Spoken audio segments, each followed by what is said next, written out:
असलामुअलैकुम। अज की वीडियो तुसीं वेख सकते हैं कि स्प्रे लग्या तिलों नूं करन। ये साहिबन कंपनी की है डरमोट। क्योंकि हफ्ता पहले बारिश पई सी ते तिलों नूं हुण थोड़ा मसला आ रहा सी सफेद मक्खी का ते तेले का। ज़रायत नाल मशवरा किया, वो कहते हैं कि साहिबान ने नवीं लॉन्च की है, तुसीं इनू एक बारी जरूर आजमा के देखो क्योंकि इहदा रिजल्ट बाकी दीगर इलाकों काफ़ी अच्छा है। तुसीं भी इनू आजमा के देखो। असीं हुण लगे स्प्रे करने डरमोट सफेद मक्खी वास्ते तेले वास्ते। बाकी इहदा रिजल्ट इहदा इंशाअल्लाह ना शेयर करांगे। ज़रायत वाले तो पूरा उम्मीद है, वो कहते कि 100% आ। दूसरे दिन तुसीं रिजल्ट देख लोगे कि इंशाअल्लाह ये 100% कवर करेगी। बंदे लगे स्प्रे करन, टैंकियां भर लियां वा। तुसीं देख सकते कि स्प्रे कर रहा बंदा। स्प्रे का बेहतरीन वक्त है सुबह का, शाम का। दोपहर नहीं करनी चाहिए।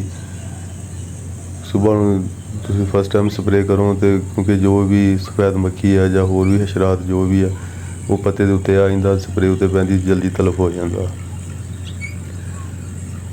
क्योंकि दोपहर को करांगे तो पौधे की थल्ली साइड से होंगी सफेद मक्खी, तो पूरी कंट्रोल नहीं करती स्प्रे।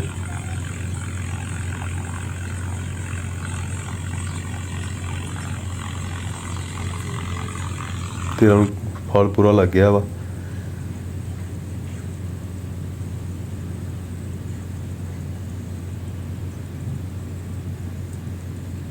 लेकिन एहतियात ज़रूरी है, ज़रूर स्प्रे करनी चाहिए है।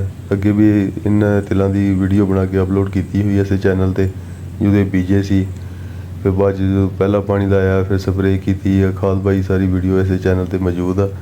हम स्प्रे कर रहे हैं, ये भी तुहाडे नाल शेयर करते पे हैं।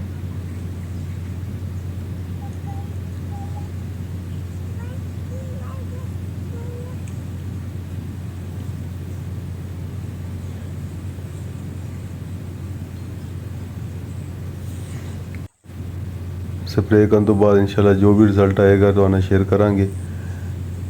क्योंकि ज़रायत तो पूरा उम्मीद है, असीं ये पहली दफ़ा कर रहे हैं तो इस वास्ते तो आना शेयर करांगे इंशाल्लाह जो भी इतना रिजल्ट आया। अजे हबस उदा ही है, तुसीं वेख सकते हैं गर्मी बहुत, जानवर पानी च बैठे है।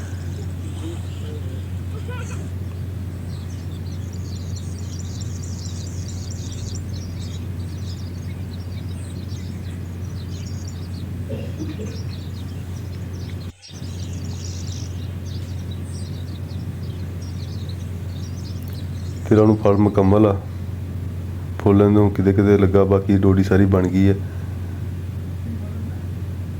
बाकी इंशाल्लाह जो भी रिजल्ट आता तो शेयर करांगे। बाकी वीडियो वैसे चैनल पर मौजूद है। वीडियो वेखने का बहुत बहुत शुक्रिया तमाम दोस्तों का।